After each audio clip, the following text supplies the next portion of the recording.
प्रत्येक पिलांकु मु मो यूट्यूब चैनल को स्वागत जनाऊँगी। आज आमे जो विषय पढ़िबा उत्कलमणि गोपबंधु दासंकर शिक्षा क्षेत्र में अवदान ओडिशार नुहे समग्र भारत वर्ष रे उत्कलमणि गोपबंधु दासंकर शिक्षा क्षेत्र में अवदान संपर्क रे आज आमे पढ़िबा पिला माने। सर्वप्रथमे आमे तांकर आर्ली लाइफ बा प्रारंभिक जीवन संपर्क रे पढ़िबा। तुम माने जानिथिबो ओडिशार जने चर्चित चेहरा, ओडिशार जे जातीय कांग्रेस रो कर्णधार थिले, जहाकू उत्कलर मणि नाम रे जे परिचित, जी के ओडिशार वकील भाव रे बहुत जनाशुना थिले, से आउ केही नहंती उत्कलमणि गोपबंधु दास, जहार नेतृत्व रे ओडिशा रे ब्रिटिश मानकर अवस्था होइथिला धराशायी। से भली जणे उदीयमान जोगजन्मा जोगी श्रेष्ठ उत्कलमणि गोपबंधु दास, तांको विषय आमे पढ़िबा पिला माने। एटा बहुत सुंदर विषयटी मु जल्दी जल्दी बुझिया पाई चेष्टा करिवि। मन देकी देखिबो, जदि वीडियो स्पीडी हुए थरे दुई थर देखिले तो मोर मन रही जो पिला माने। चलंतु देखिबा। से प्रथमे मन रखिबो, से 1877 रे जन्म होइतिले। अक्टोबर 9 तारिख बुधवार दिन ओडिशार भार्गवी नदी कूल रे सुआंड ग्राम रे जन्म होइतिले। एती कथा खाली मन रख। 1877 मसीहा अक्टोबर 9 रे पुरी जिल्लार सुआंड ग्राम रे एक मध्यवित्त परिवार ब्राह्मण परिवार रे, कौशिकी गोत्री ब्राह्मण परिवार रे से जन्म होइतिले। किए ना गोपबंधु दास। तांको बापांको ना कौन थिला पिला माने? ना दोईतारी दास। ता बापांको ना कौन थिला? दोईतारी दास। आ तांको मां को ना कौन थिला? ना स्वर्णमयी देवी। तांको मां का नाम कौन थिला पिला माने? ना स्वर्णमयी देवी थिला। से तांको गर्भरु से जात हिथिले। से पुरी जिल्लारू जेहेतु से पुरी जिल्ला रे सुआंड ग्राम, से पुरी जिल्ला रे से मैट्रिकुलेशन पास करथिले। मैट्रिक परीक्षा रे पास करी रेभेन्सा कॉलेज, जोटा में कॉलेजिएट अछि कटक रे जाई कि से पाठ पढ़िथिले पिला माने। मन रखियो, प्रथमे तांकर गाँ स्कूल पढ़िथिले, जिला स्कूल पुरी जिला स्कूल पढ़ी कि मैट्रिकुलेशन पास कर देथिले। तापर से रेभेन्सा पढ़ले। 1899 मसीह बेलकू से पुरी रे सेवा समिति नामक एक स्वेच्छासेवी अनुष्ठान गढ़ी तोलिथिले। एटा भेरी भेरी इंपोर्टेंट। केते मसीह रे गोपबंधु दास पुरी सेवा समिति 1899, तुम मन रखिबो 1999 रे बात्या हैथिला। पुरी सेवा समिति 100 वर्ष आगुरु प्रस्तुत हो सारिथिला पिला माने। सेते बेले से रेभेन्सा कॉलेज रे पाठ पढ़िबा तांकर अवकाश चिंता नामक कविता पुस्तक पेट्रियाटिक प्रेस रु प्रकाश पाइथिला। भेरी भेरी इंपोर्टेंट। से जेते बेले रेभेन्सा कॉलेज रे पाठ पढ़ुथिले, तांकर पढ़िबा संगे तांकर गोटे पत्रिका प्रकाश पाइथिला। तांकर गोटे पुस्तक नाम गोटे कविता पुस्तक प्रकाश पाइथिला। तांकर ना कोनची अवकाश चिंता नामक गोटे माने कविता पुस्तक प्रकाश पाइथिला पिला माने। ई सब जिनस तांकर मन रखिबो। तांकर विषय रे मन रहिगला। 1877 अक्टोबर 9 रे जन्म, सुआंड ग्राम रे, पुरी जिल्ला रे सुआंड ग्राम रे। बापा ना दोईतारी दास, मांग ना स्वर्णमयी देवी। प्रथमे पढ़िले पुरी जिला स्कूल मैट्रिक पढ़ले। तापर बीए पढ़ले रेभेन्सा रे। 1899 रे से पुरी सेवा समिति गोटे स्वेच्छासेवी संगठन से पिला माने करिथिले। आउ तांकर से जेतेबेले रेभेन्सा रे पढ़ुथिले, अवकाश चिंता नामक गोटे कविता पुस्तक से प्रकाश पिला माने करिथिले। आउ जदि देखिबा 1906 रे से वकिलाती पास करूचंती, गोपबंधु पास करूचंती। देखिबा ओडिशा रे से समय समुदाय ग्रेजुएट जदि संख्या देखिबा ओडिशा रे 20 थिला। ता भितर से अन्यतम थिले।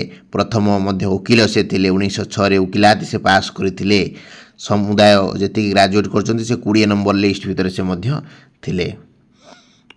विशेषकर आम देखा से जो गोपन दास इंग्रेज सरकार जो पदस्थ चाकरी दग दे पार नथिले वकिलती व्यवसाय करी प्रचुर अर्थ उपार्जन करिथान्ते से जदि इंग्रेज मान सहित से समय सालिश करिथान्ते ताहले से बहुत टंका पिला माने रोजगार करि पारथान्ते से गांधीजी परी से गांधीजी नेतृत्व को से मानि नहीं पिला माने गांधीजी से परवर्ष निमंत्रण करते गांधीजी आदर्श को से मानी गांधीजी परी से ब्रिटिश आगे मुंड नई नथिले ब्रिटिश को कड़ा भाषा समालोचना पिला माने करथिले जो कि से टंका प्रति लालसा पिला माने नथिला आम माटी पानी या पई से लड़ाई करथिले पिला माने जदि आम देखिबा जे कोन तांकर आउ गोटे भेरी भेरी इंपोर्टेंट पॉइंट मन रखिबो आमे जेमिति पढ़िचंती महात्मा गांधींकर जेमिति आमे पढ़िले तांकर महात्मा गांधींकर होजी कोन अवदान जेमिति भाव रे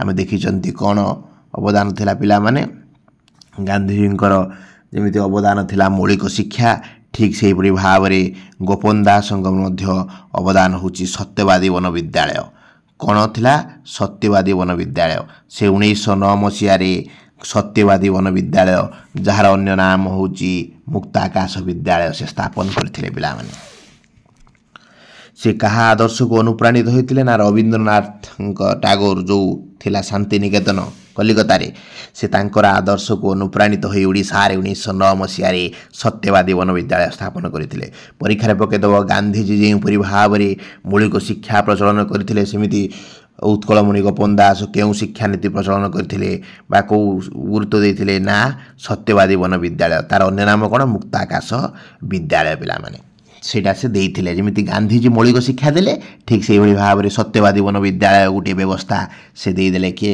उत्कलमणि गोपबंधु आमे आसंतु जानिबा जे सत्यवादी वन विद्यालय व्यवस्थाटा पिला माने कोन से जा हो एगुड़ा सब तांकर इंट्रोडक्शन तुम एड कर पारिबो पिला माने से कुछ 1915 मसिया रे वन विद्यालय तरफ सत्यवादी मासिक पत्रिका प्रकाश पाइला 1915 मसिया रे गांधीजी फेरी आस्तिले ओडिशा मन रखिबो मु पढैतिली पूर्व वीडियो रे एठी मन रखिबो 1915 मसिया रे तांकर गोटे सत्यवादी बोली गोटे पत्रिका से मासिक पत्रिका से प्रकाश कले हला तापर 1917 मसिया रे तुम जानतो चंपारण हेतिला से 1917 मसिया रे ओडिशा रे म्युनिसिपालिटी पक्षरु बिहार ओडिशा लाट सभार ओडिशा प्रतिनिधित्व से करथुले पिला माने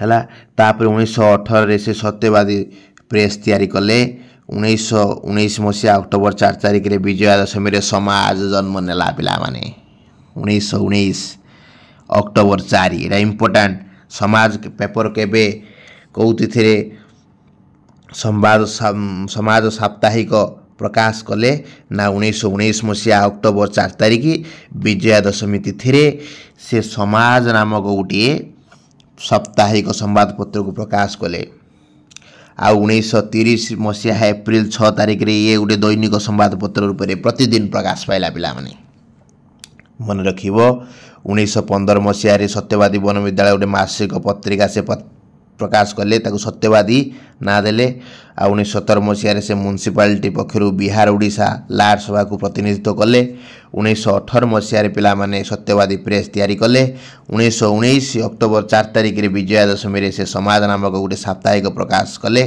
1930 मसिया रे मार्च 1930 मसिया एप्रिल मास 6 तारिख रे से समाज दैनिक खबर कागज पिला माने प्रतिष्ठा कले पिला माने 1920 रे से विधवा आश्रम प्रतिष्ठा करथिले मन रखिबो 1920 रे से कटक रे विधवा आश्रम प्रतिष्ठा करथिले आ 1922 रे से असहयोग आंदोलन रे मध्य से जोग देइथिले आ से इंग्रेज जंग द्वारा बंदी मध्य होइथिले ताटर सबुठार जदि हम इंपोर्टेंट देखिबो तांकर केतटा तांकर कृति थिला तांकर कारा कविता आत्म प्रकाश कला या परे से जो देतले थिले से तांको बंदी करा है कि से असहयोग आंदोलन नेतृत्व नेले 1922 मसिया तुम जानिଛ 1920 रे असहयोग आंदोलन हेतिला सरीथिला 1922 चोरी चोरा घटना परे कोजी से माने प्रजा मानन को नेकी से आंदोलन करथुले से तो बंदी हेकी रहिथिले कोउटी ना हजारीबाग जेल एटा इंपोर्टेंट कोउटी तांको बंदी करा है कि रखा आइथिला से जेतोले आंदोलन करथुले ना देखो हजारीबाग जेल रे रखा आइथिला से समय से रचना करथिले से जेल भीतर रही रचना कले भारी तांकर एटा अट्रैक्टिव समस्त को पढ़ंती बंदीर आत्मकथा से रचना करदेले पिला माने कारा कविता रचना कले कारा कविता कौन कौन तांकर कृति थिला बंदीर आत्मकथा से कौ जेल रही असहयोग आंदोलन करिकी ना हजारीबाग जेल रहिले कौन लेखिले से समय ना बंदीर आत्मकथा गोटे रचना करदे कारा कविता आत्मप्रकाश कला 1924 जून 26 तारिख रे से हजारीबाग जेल मुकुली गले पिला माने 2 वर्ष रहिले 1922 रहिले 1924 बेलू जून 26 तारिख बेलू रज समय से बाहर रज परे परे है मन रखियो से बाहर आउ बाहरी सारी मध्य तांकर सेमिति जीवन सेमिति से आरंभ कले सेमिति बितेइले से तुम जानी थो जो वर्तमान समय जो समाज दैनिक खबर कागज प्रकाश होची से ताको प्रथमे ताको से प्रकाशन करथिले हला से होचंती जड़े राजनीतिज्ञ विशिष्ट शिक्षाविद राष्ट्र निर्माता समाजसेवी थे आम जो कहते गांधीजी जो भाव में मौलिक शिक्षा थिला तांकर सेमिति सत्यवादी वन विद्यालय व्यवस्था से संपर्क में आम पढ़ा तांकर जो गोटे विशेष अवदान थिला से सत्यवादी वन विद्यालय व्यवस्था को आम बुझापी चेष्टा करवा कौन थिला ये सत्यवादी वन विद्यालय व्यवस्था पिला माने जदि मु कहिबी गांधीजी मौलिक शिक्षा व्यवस्था परि सत्यवादी वन विद्यालय व्यवस्था को उत्कलमणि गोपबंधु दास प्रस्तुत करथिले पिला माने सत्यवादी वन विद्यालय मु तुमको कहि रखिली केबे प्रतिष्ठा हेतिला ना 1909 रे प्रतिष्ठा हला अक्टोबर 12 तारिख रे प्रतिष्ठा हला कोउटी एटारे पिला माने सत्यवादी वन विद्यालय केते बाट ना पुरी रु 12 किलोमीटर दूर साखी गोपाल ठारे प्रतिष्ठा हला पिला माने वेरी वेरी इंपोर्टेंट जे सत्यवादी वन विद्यालय केते मसिया प्रतिष्ठा होता ना 1909 मसीह ना के मास अगस्ट 12 रे के कौटी सेटा अवस्थित ना साखी गोपाल रे साखी गोपालटा कौटी ना पुरी ठारू 12 किलोमीटर दूर रे साखी गोपाल अवस्थित है से प्रभु प्रारंभिक स्तर में 19 जन छात्र छात्री थिला माने से जो सत्यवादी वन विद्यालय 19 जन छात्र छात्री थिले माने मु सत्यवादी वन विद्यालय कहले गोटे गोकुल वन विद्यालय माने वृक्षराज भितर जो गोटे विद्यालय स्थापित होइतिला ताको वन विद्यालय बोली आम मते जानती सत्यवादी वन विद्यालय ता ना होची गोकुल वन विद्यालय बा ताको कहउछन छोरिया ना वन विद्यालय विभिन्न नार से परिचित थिला पिला माने से गोटे स्कूल विद्यालय मौलिक शिक्षा गोटे कौन पिला मौलिक आवश्यकता को पूरण करूला ये गोटे विद्यालय से प्रतिष्ठा करते जो शिक्षार क्षेत्र में गोटे से गोटे गोटे जजल्यमान दीप्ति रूप से समय जली उठुला शिक्षार व्यवस्था को उन्नतर शीर्ष में पहुँचे सत्यवादी वन विद्यालय है यहाँ टे मन रख प्रथम मन रख 1909 स्थापन होता आरी ठार 12 किलोमीटर साखी गोपाल ठारे यहाँ प्रतिष्ठा कराई 19 जन छात्र छात्री प्रारंभिक स्तर में थे आउ 1916 मसीह प्रथम थरकारी सत्यवादी वन विद्यालय छात्र छात्री मैंने हाई स्कूल परीक्षा देले 1916 आउ एटा गोटे जातीय विद्यालय केबे हला एटा 1921 मसीह गोटे जातीय विद्यालय होता मन रखिवो 1909 रे स्थापित हला सत्यवादी वन विद्यालय 1921 बेलू से गोटे जातीय विद्यालय होला कौटी स्थापित होता सत्यवादी विद्यालय ना साखी गोपाल ठारे होता एगुड़ा सब इंपोर्टाट जिन मन रखिवो सर्ट क्वेश्चन नहीं आसबि एटा इंपोर्टाट भारी है तांकर आउ से कंटिन्यू अच्छी जदि ता परवर्ती समय तांकर छात्र संख्या बढ़िकी होगला 600 प्रारंभिक स्तर जो खोली से 19 जन थे ता परवर्ती समय बढ़िकी केते होगला पिला माने ता परवर्ती समय बढ़िकी 600 होगले पिला माने केते होगले 600 होगले तापर हो देख पंडित गोपबंधु दास कर आदर्श अनुप्राणित होई आ बहु ज्ञानी जो आम पंचसखा बोली कहती देख आचार्य हरिहर दास पंडित नीलकंठ दास पंडित कृपासिंधु मिश्र पंडित गोदावरीश मिश्र सत्यवादी वन विद्यालय शिक्षाकता करुले पंचसखा कौ माने ना पंडित गोपबंधु दास ये पंचसखा भर जी आचार्य हरिहर जी पंडित नीलकंठ दास जी पंडित कृपासिंधु मिश्र जी पंडित गोदावरीश मिश्र जी ये पंचसखा बोली कहला कारण मैंने 5 जन शिक्षक थे से शिक्षकता पिला माने करुले तापर आम जा जे मुक्ताकाश विद्यालय ताकर वैशिष्ट्य कौन थिला सत्यवादी वन विद्यालय व्यवस्थार वैशिष्ट्य बा गोपबंधु दासंकर शिक्षार वैशिष्ट्य कौन थिला जहाँ भी क्वेश्चन पड़ो गोपबंधु दासंकर शिक्षार वैशिष्ट्य आलोचना कर बा उत्कलमणि गोपबंधु दासंकर शिक्षा क्षेत्र में थिबा वैशिष्ट्य आलोचना कर बा मुक्ताकाश विद्यालय वैशिष्ट्य आलोचना कर जहाँ पड़ो एगुड़ा सब लिख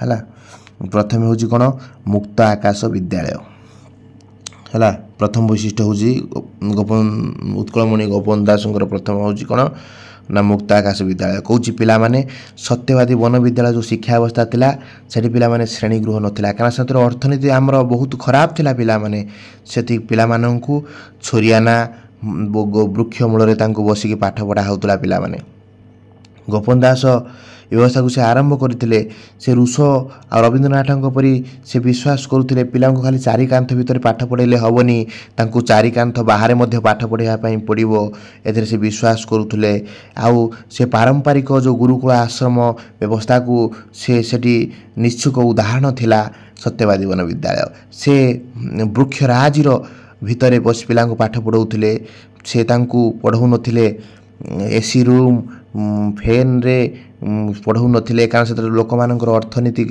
अवस्था बहुत खराब थिला ताकू सबु पिला पाठ पढ़ा को एफोर्ड करि परिबे नाही सेति पई से मुक्त आकाश विद्यालय प्रचलन करथिले रुषंकर जो प्रकृति माध्यम रे पाठ पढ़ेवा जो उत्साह पिला को आगो को दिए से व्यवस्था को मध्य से पसंद करथिले पिला माने से मुक्त आकाश विद्यालय कहथिले से कहथिले जे खाली पिला पाठ पढ़िया पई खाली आम बेंच डेस्क बिल्डिंग रे पिला पाठ पढ़ो ना पिला को पाठ पढ़ाई जड़े आदर्श शिक्षक आवश्यकता रही सहित पिला को आम प्रकृतिर स्कूल पढ़ेले से भलसे पढ़ी पार से मुक्त आकाश विद्यालय तांकर गोटे प्रथम वैशिष्ट्य थिला शिक्षार तापर द्वितीय पॉइंट जदि आम देखा तांकर गोपन दासंकर शिक्षार वैशिष्ट्य द्वितीय पॉइंट हूँ सर्वजनीन अवैतनिक शिक्षा से कहते कौच आमर गोटे गणतांत्रिक राष्ट्र रे उत्कलमणि जाति धर्म वर्ण निर्विशेष समस्त ये शिक्षा ग्रहण करें सब प्रत्येक पिला पाठ पढ़ार सुजोग दवा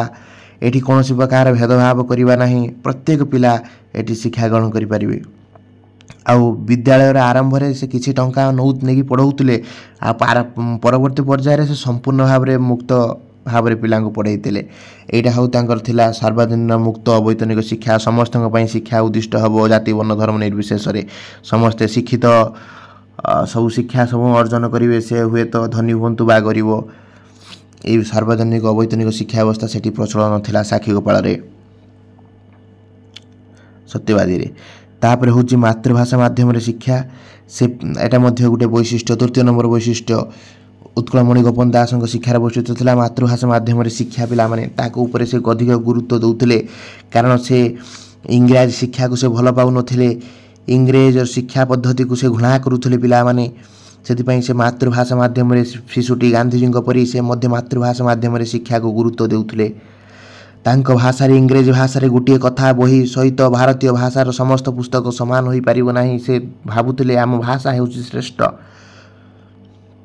आउ लोक मानक मन गोटे जातीय आ प्रांतीय भाषा प्रति घृणा भाव सृष्टि करा गोपबंधु यहाँ व्यतिक्रम थिले से ताको पसंद करू नथिले आम मातृभाषा को से भल पाउथिले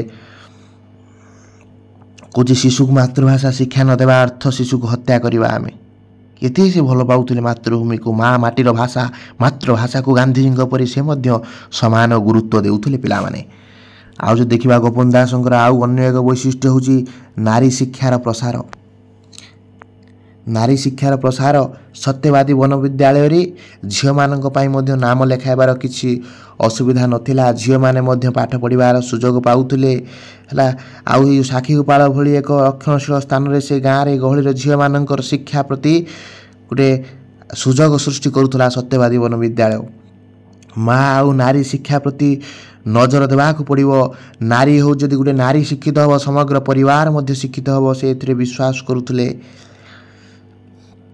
आउ सती सावित्री आदर्श को बनैया पड़ो से आदर्श रे जदि नारी गोटे शिक्षित हुए समाज शिक्षित हम से आमको शिक्षा को आग को नेले नारी शिक्षा को प्रसार करने पड़ो से जो नारी शिक्षा उपर से गुरुत्व दौले पिलाने एटा गोटे सत्यवादी अन्य गोटे शिक्षार वैशिष्ट्य थिला पिलाने तापर पिला माने देखि पारथुवो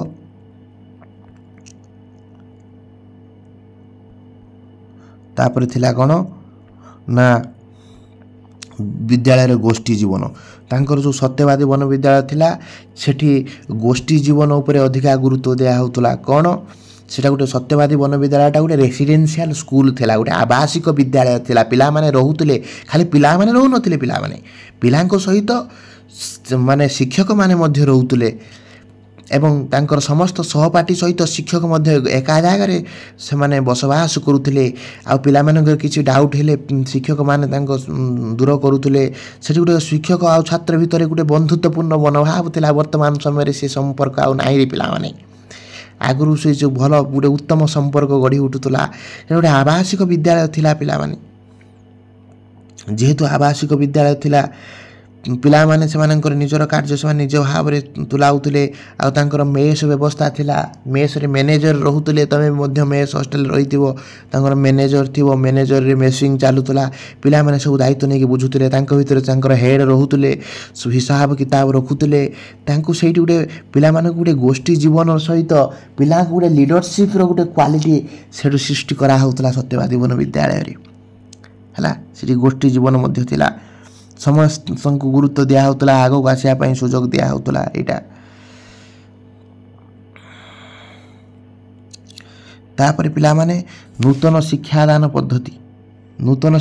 ପଦ୍ଧତି ଅନ୍ୟ ଏକ ବୈଶିଷ୍ଟ୍ୟ ଥିଲା। କ'ଣ ନୂତନ ଶିକ୍ଷାଦାନ ପଦ୍ଧତି କ'ଣ ଥିଲା କହୁଛି। ସେତେବେଳେ କ'ଣ ହେଉଥିଲା ନା ସତ୍ୟବାଦୀ ବନ ବିଦ୍ୟାଳୟ ଯେଉଁ ଶିକ୍ଷାଦାନ ଥିଲା, ଶିକ୍ଷଣ ସମୟରେ ଉଭୟ ଶିକ୍ଷକ ଶିକ୍ଷାର୍ଥୀ କ୍ଷେତ୍ରରେ ସକ୍ରିୟ ଅଂଶଗ୍ରହଣ କରୁଥିଲେ। ଶିକ୍ଷାର୍ଥୀର ଯାହା ଅବୁଝା ପାଠ ରହୁଥିଲା ଶିକ୍ଷକମାନେ ତାକୁ ବୁଝେଇ ଦେଉଥିଲେ। ଏ ସେ ଶିକ୍ଷା ବ୍ୟବସ୍ଥାରେ ଶିକ୍ଷାର୍ଥୀଙ୍କ ଉପରେ ଅଧିକ ଗୁରୁତ୍ୱ ଆରୋପ କରାଯାଉଥିଲା।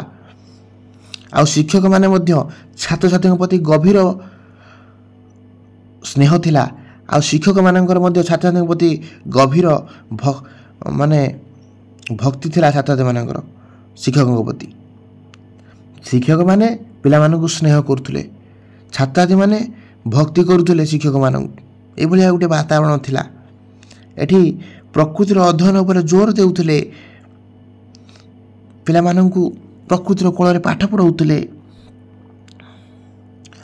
କହୁଛି ପ୍ରଧାନ ଶିକ୍ଷକମାନଙ୍କୁ ଶ୍ରେଣୀରେ ନୋଟ୍ ମଧ୍ୟ ପରିଦର୍ଶନ କରୁଥିଲେ। ବର୍ତ୍ତମାନ ସମୟରେ ସ୍କୁଲ ବ୍ୟବସ୍ଥାରେ ମଧ୍ୟ ତୁମେ ଦେଖିଥିବ, ତୁମେ ପାଠ ପଢ଼ିଲା ବେଳେ ପ୍ରଧାନ ଶିକ୍ଷକ ଯାଇକି ବସୁଥିବେ ପଛପଟେ।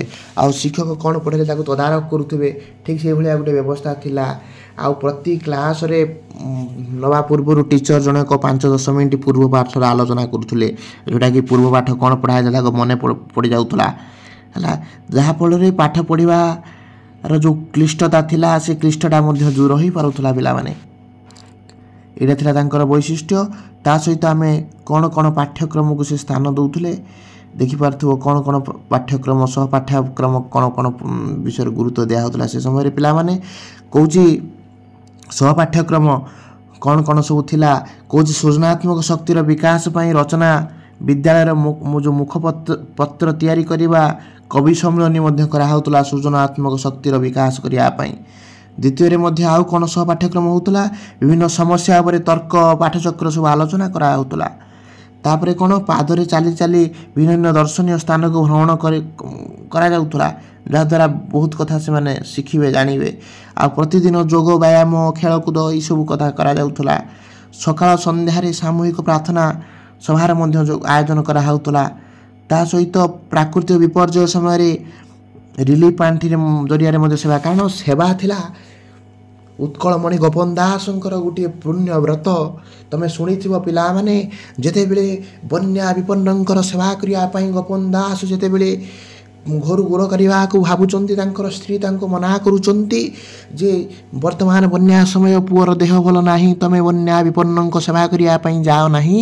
ସେତେବେଳେ ତାଙ୍କର ପୁଅ ଆଉ ପରିବାରର କଥାକୁ ତିଳେ ମାତ୍ର ଖାତିର ନ କରି ଉତ୍କଳମଣି ଗୋପନ ଦାସ ବନ୍ୟା ବିପନ୍ନଙ୍କର ସେବା କରିବା ପାଇଁ ଯାଇଛନ୍ତି ଏବଂ କହିଛନ୍ତି, ଘରେ ମୋର ଗୋଟିଏ ପୁଅ ସିନା ରୋଗଶଯ୍ୟାରେ ପଡ଼ିଛି, କିନ୍ତୁ ସେଠି ହଜାର ହଜାର ଜନସାଧାରଣଙ୍କର ଯେଉଁ ମୃତ୍ୟୁ ମୋତେ ଅଧିକା ଦୁଃଖ ଦେବ। ମୁଁ ନିଶ୍ଚିତ ଭାବରେ ତାଙ୍କୁ ସାହାଯ୍ୟ କରିବା ପାଇଁ ଯିବି କହିକି ଗୋଡ଼ କାଢ଼ିକି ଯାଇଛନ୍ତି। ଆସିଲା ବେଳେ ତାଙ୍କର ପୁଅର ମୃତ୍ୟୁ ହେଉଛି। ଏଇଠୁ ଆମେ ସ୍ପଷ୍ଟ ଜାଣୁଛନ୍ତି ତାଙ୍କର ଉତ୍କଳମଣି ଗୋପବନ୍ଧୁ ଦାସଙ୍କର ସେବା ମନୋଭାବ କେତେ ଥିଲା। ସେ ତାଙ୍କ ମୂଳ ଆଧାର ହିଁ ସେୟା ଥିଲା ପିଲାମାନେ, ସେ ସେବା ମନୋବୃତ୍ତି ଥିଲା ହେଲା। ତାପରେ ହେଉଛି ଦେଖ, ଗାନ୍ଧିଜୀଙ୍କ ପରି ମଧ୍ୟ ଏଇଟା ଗୋଟେ ବୈଶିଷ୍ଟ୍ୟ। ସେ ଧନ୍ଦାମୂଳକ ଶିକ୍ଷା ଉପରେ ଗୁରୁତ୍ୱ ଦେଉଥିଲେ। ଖାଲି ପାଠ ପଢ଼ାଉନଥିଲେ, ପିଲାକୁ ଲୁଗା ବୁଣେଇବା, ସୂତା କଟେଇବା ଏଇସବୁ କାମ ଉପରେ ଅଧିକ ଗୁରୁତ୍ୱ ଦେଉଥିଲେ। ବଗିଚା କାମ, ଧନ୍ଦାମୂଳକ କାର୍ଯ୍ୟ, ଯେଉଁଟାକି NEP 2020ରେ ମଧ୍ୟ ତାକୁ ଗୁରୁତ୍ୱ ଦିଆହେଇଛି ପିଲାମାନେ। ଧନ୍ଦାମୂଳକ ଶିକ୍ଷା ଯେଉଁଟା କ୍ରାଫ୍ଟ ସେଟେଣ୍ଡାରୀ ଏଜୁକେସନକୁ ଅଧିକା ବର୍ତ୍ତମାନ ସମୟରେ ବି ଗୁରୁତ୍ୱ ଦେଉଛନ୍ତି ସରକାର। ସେତେବେଳେ ବି ସେ ଗୋପନ ଦାସ ମଧ୍ୟ ତାକୁ ଗୁରୁତ୍ୱ ଦେଇଥିଲେ ପିଲାମାନେ ଧନ୍ଦାମୂଳକ ଶିକ୍ଷା କାର୍ଯ୍ୟ ମାଧ୍ୟମରେ ଶିକ୍ଷା ଉପରେ ମଧ୍ୟ ସେ ଗୁରୁତ୍ୱ ଦେଇଥିଲେ। ତାପରେ ଯଦି ଯଦି ଆମେ ଦେଖିବା ସେ କହୁଛି ଗୋଟେ ଆଦର୍ଶ ଶିକ୍ଷକ କଥା କହିଥିଲେ। ଆଉ ଗୋଟେ ବୈଶିଷ୍ଟ୍ୟ ତାଙ୍କ ଶିକ୍ଷାରେ ଥିଲା କ'ଣ ନା ଆଦର୍ଶ ଶିକ୍ଷକ। ଏଇଟା ଲାଷ୍ଟ ଗୋପବନ୍ଧୁ ଦାସଙ୍କର ଶିକ୍ଷା କ୍ଷେତ୍ରରେ ବୈଶିଷ୍ଟ୍ୟ ଯେଉଁଟା ବା ଗୋକୁଳବନ ବିଦ୍ୟାଳୟର ବୈଶିଷ୍ଟ୍ୟ ଯେଉଁ ଥିଲା ଆଦର୍ଶ ଶିକ୍ଷକ। ସେ କହୁଥିଲେ ଗୋପବନ୍ଧୁ ଦାସଙ୍କ ମତରେ ଆଦର୍ଶ ଶିକ୍ଷକ ଯଦି ନିଯୁକ୍ତି ପାଇବ ତାହେଲେ ଶିକ୍ଷାର ଗୁଣାତ୍ମକ ମାନ ବଢ଼ିବ। ବନ ବିଦ୍ୟାଳୟ ସେ ନିଯୁକ୍ତି ଦେଉଥିଲେ ଯେଉଁ ପ୍ରସିଦ୍ଧ ଶିକ୍ଷକମାନଙ୍କୁ ସେ ନିଯୁକ୍ତି ଦେଉଥିଲେ। ସେ କହିଛନ୍ତି ଯେ ବୀଜ ଗୁଣେ ମିରିଗି ଫୁଟିକା। ୟା ଅର୍ଥ ସେହିପରି ବାପା ମାଆଙ୍କ ଅନୁସାରେ ପିଲା ଶିକ୍ଷକଙ୍କ ଅନୁସାରେ ଶିକ୍ଷାର୍ଥୀ ବିକଶିତ ହୋଇଥାଏ। ତାଙ୍କ ଭାଷାରେ a school does not consist of only building chair table there must be educated and sincere and idealistic teacher. ୟା ଅର୍ଥ କେବଳ ସ୍କୁଲ ମାନେ ନୁହେଁ ଯେ କେବଳ ବିଲ୍ଡିଂକୁ ନେଇକି ଚେୟାରକୁ ନେଇକି ଟେବୁଲକୁ ନେଇକି ସ୍କୁଲ ହୁଏ। ୟା ମାନେ ହେଉଛି କ'ଣ ନା ଜଣେ ଏଜୁକେଟେଡ୍ ଆଉ ସିନସିୟର ଆଇଡିଆଲ ଟିଚର ଆବଶ୍ୟକତା ଅଛି। ଜଣେ ଦକ୍ଷ ଜଣେ ଶିକ୍ଷିତ ଶିକ୍ଷକର ଆବଶ୍ୟକତା ପିଲାମାନେ ଅଛି। ସେ ପିଲାଙ୍କୁ ଠିକ୍ ଭାବରେ ଗଢ଼ିଦେବ। ଏଇଟା ଜଣେ ଆଦର୍ଶ ଶିକ୍ଷକର ମଧ୍ୟ ଆବଶ୍ୟକତା ଅଛି। ଏଇଟା ମଧ୍ୟ ତାଙ୍କର ବୈଶିଷ୍ଟ୍ୟ।